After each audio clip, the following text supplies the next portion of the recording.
అందరికీ నమస్కారం అండి. నేను మీ అనిల్ కుమార్.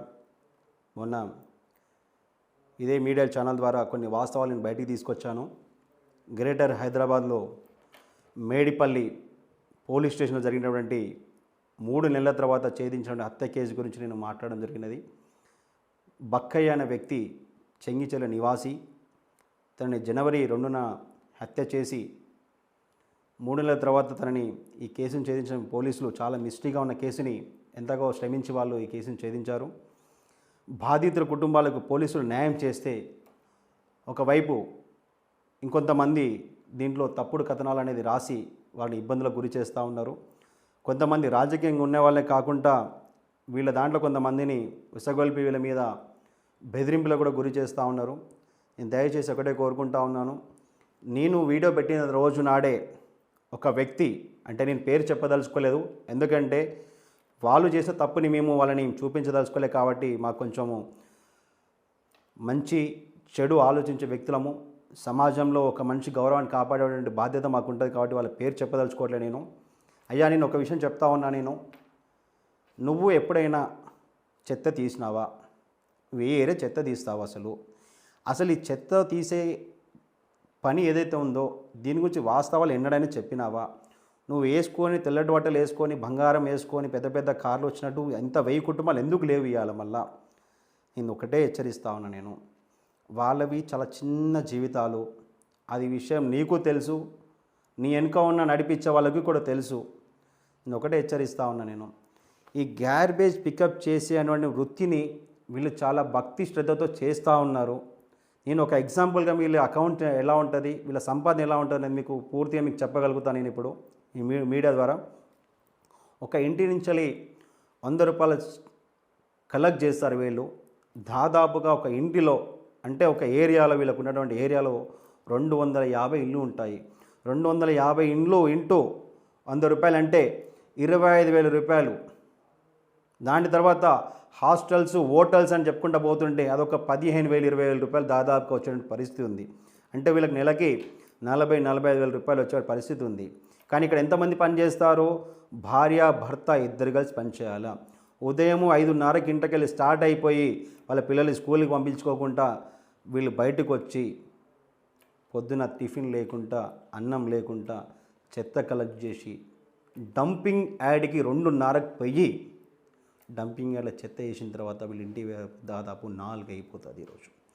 అంటే 12 గంటల కాలం వీళ్ళు పనిచేస్తే భార్య భర్తలకి ఎంత వస్తుందంటే, డీజిల్ డబ్బులు తీయంగా డీజిల్ రోజుకు ఒక 500-600 రూపాయలు డీజిల్ కాలుతుంది వీళ్ళకి. వీళ్ళు 2 ఫ్లోర్లు ఎక్కాలి, 3 ఫ్లోర్లు ఎక్కాలి. ఎలా అంటే చెత్తలో ఉన్నటువంటి దుర్వాసన కూడా తట్టుకొని కూడా వీళ్ళు తీయాల్సిన పరిస్థితి ఉంటుంది. ఇవన్నీ మీకు కనబడతలేవని అడుగుతా ఉన్నా నేను. తీసిన తర్వాత వీళ్ళకి మొత్తం ఖర్చులు పోగా నెలకి 28,000 నుంచి 30,000 రూపాయలు మిగులుతాయి వీళ్ళకి. అంటే భార్య భర్తలకి కలిపి భర్తకు 15,000, భార్యకు 12,000-13,000 రూపాయలు వచ్చే పరిస్థితి ఉంది.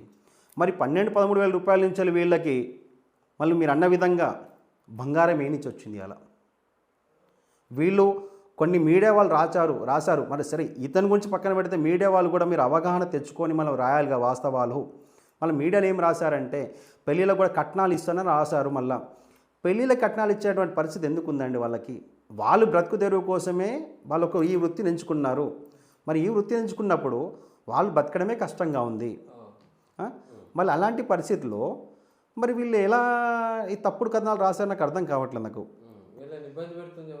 వీళ్ళని ఇబ్బంది పెట్టే వాళ్ళంతా ఏంటంటే వీళ్ళ దాంట్లోనే కొంతమంది అంటే ఆర్థికంగా, రాజకీయంగా వాళ్ళని తలొగ్గకుంటే ఈ 1000 కుటుంబాలు పని చేసుకొని రాజకీయాలతో మాకు సంబంధం లేదు, పని మాత్రమే చేయాలి, చెత్త మాత్రమే తీయాలి, మేము ఆఫీసుల మాట మాత్రమే వింటాన్ని వాళ్ళు చేస్తున్నారు కదా. వాళ్ళు ఎవరైతే వీళ్ళని డబ్బులు పీడించే ప్రయత్నం చేస్తున్నారో, మాకు లంచాలు ఇవ్వాలని పీడించే వ్యక్తులు ఎవరైతే ఉన్నారో వాళ్ళని ఇదే అదునుగా చేసుకొని, అంటే వీళ్ళ దగ్గర డబ్బులు తిరగాల, మా వెనక తిరగాల, మీరు పని అయిపోయాక నేను లీడర్ని, నా వెనక రాకపోతే ఇలాంటి తప్పుడు కథనాలు మాట్లాడతాను, అవాస్తవాలు మాట్లాడతాను అని చెప్పేసి దుర్మార్గమైనటువంటి మాటలు మాట్లాడుతూ ఉన్నాడు అతను. ఇలా నేను అతను చెప్తా ఉన్నా, హెచ్చరిస్తా ఉన్నాను, అయ్యా నువ్వు రాజకీయంగా ఎదుగు, తప్పు లేదు, కానీ వీళ్ళ పేదవాళ్ళ బ్రతుకులతోటి రాజకీయం మాత్రం చేయొద్దు దయచేసి మీరు. ఎందుకంటే వాళ్ళకి నువ్వు అవసరం అనుకుంటే మనోధైర్యాన్ని కల్పించు. ఇలా ఒక ప్రాణాన్ని కోల్పోయినటువంటి వ్యక్తిని ఇలా నువ్వు వెనుక ఉండి అవసరం అనుకుంటే నువ్వు కూడా ఒక మానవుడివి. మానవుని తర్వాతనే నీకు వచ్చినటువంటి రాజకీయ జీవితం ఉంది. కానీ ఒక మనిషిగా నువ్వు విలువను పొడగొట్టుకో అని చెప్పేసి ఈరోజు నువ్వు వాళ్ళ బ్రతుకులతో రాజకీయం చేయడం అనేది చాలా నీచమైనటువంటి చర్య. దయచేసి ఇప్పటికైనా ఒక విషయం తెలుసుకో, ఇలాంటి ఇంటర్వ్యూలు ఇవ్వడం బంద్ చేసేయండి. కొంచెము వాళ్ళ గురించి మాట్లాడండి. మళ్ళీ వాళ్ళు ప్రతిరోజు మనకంటే ఒక రోజు హాలిడే ఉంటుంది, మనం ఇష్టం వచ్చినప్పుడు లీవులు తీసుకుంటాము. కానీ వాళ్ళకి లీవులు తీసుకునే పరిస్థితి లేదు. అలా చెత్త సేకరించాలంటే ఎంతమంది 250 ఇండ్లంటే ఎంత అవకాశం ఉంటుంది. అలా ఆనాడు కేసీఆర్ ప్రభుత్వంలో కూడా ఏంటంటే దానికి తడి చెత్త పొడి చెత్త వేరే అని చెప్పినారు. కానీ తడి చెత్త పొడి చెత్త కూడా వీళ్ళే వేరు చేసుకుంటారు. వీళ్ళకి ఒక ఆ వ్యాక్సినేషన్ అనేది కూడా ఉండదు, ఒక గ్లౌజులు ఉండవు. ఇప్పుడు ఈ కేసుకు ఇప్పుడు మీరు చెప్పబోయే దానికి అసలు మీరేం కోరుకుంటున్నారు? అసలు మేము ఒక్కటే కోరుకుంటానండి, వీళ్ళకి ఆర్థికంగా చాలా వెనుకబడినారు. వాళ్ళకి ఆర్థికంగా ఏంటంటే 2 పూటల భోజనం దొరికితే చాలు అని కష్టపడేటువంటి వ్యక్తులు వీళ్ళు. వీళ్ళకి అవసరం ఉంటే, మీకు అంతగానో వీళ్ళ మీద ప్రేమ ఉంటే వాళ్ళ జీవితాలను మంచి చేసే ప్రయత్నం చేయండి. ప్రభుత్వం నుంచి చాతనైతే మంచి బండ్లు ఇప్పించండి. చనిపోయిన వ్యక్తి కుటుంబానికి న్యాయం చేపియండి. చంపిన వాడిని శిక్షించే విధంగా పోరాటం చేయండి. మీరు వాళ్ళు ఇవాళ కూడా వాళ్ళు ఏంటంటే న్యాయం బ్రతకాలి అని చెప్పేసి వాళ్ళు 3 నెలల నుంచి ఒక ఐక్యతతోటి వాళ్ళు పోరాటం చేసినారు కదా. ఇది మీరు ఓర్చుకోలేకనే, అంటే మేము రాజకీయంగా పిలిస్తే మాత్రం మా మీటింగ్లకు రారు, కానీ ఒక మనిషి చనిపోతే ఇంతమంది పేర్లు అని చెప్పేసి ఒక దురుద్దేశంతో, అంటే ఒక మనిషి ప్రాణం విలువ వాళ్ళకి తెలుసండి. కాబట్టి వాళ్ళంతా కూడా కుటుంబాలు ఐక్యమై ఈరోజు పోలీస్ స్టేషన్ పోవడం జరిగింది, మున్సిపల్ ఆఫీస్లో పోవడం జరిగినది, పోరాటం చేసి వాళ్ళ న్యాయం దక్కించుకున్నారు. ఇప్పుడు కూడా ఒకటి అడుగుతున్నా, బాధిత కుటుంబానికి న్యాయం చేయండి, ఒక భరోసా కల్పించండి. చనిపోయిన వ్యక్తికి ఎక్స్గ్రేషన్ ఇప్పియండి ప్రభుత్వం నుంచి. ఎందుకంటే దాదాపు 20 ఏళ్ళు ఇదే జీవితంగా పనిచేసినాడు. తనకు ఒక తమ్ముడు ఉన్నాడు, తనకు ఆర్థికంగా సాయం చేపియండి. ప్రభుత్వం తరపున ఉద్యోగం పెట్టింది తన తమ్ముడికి.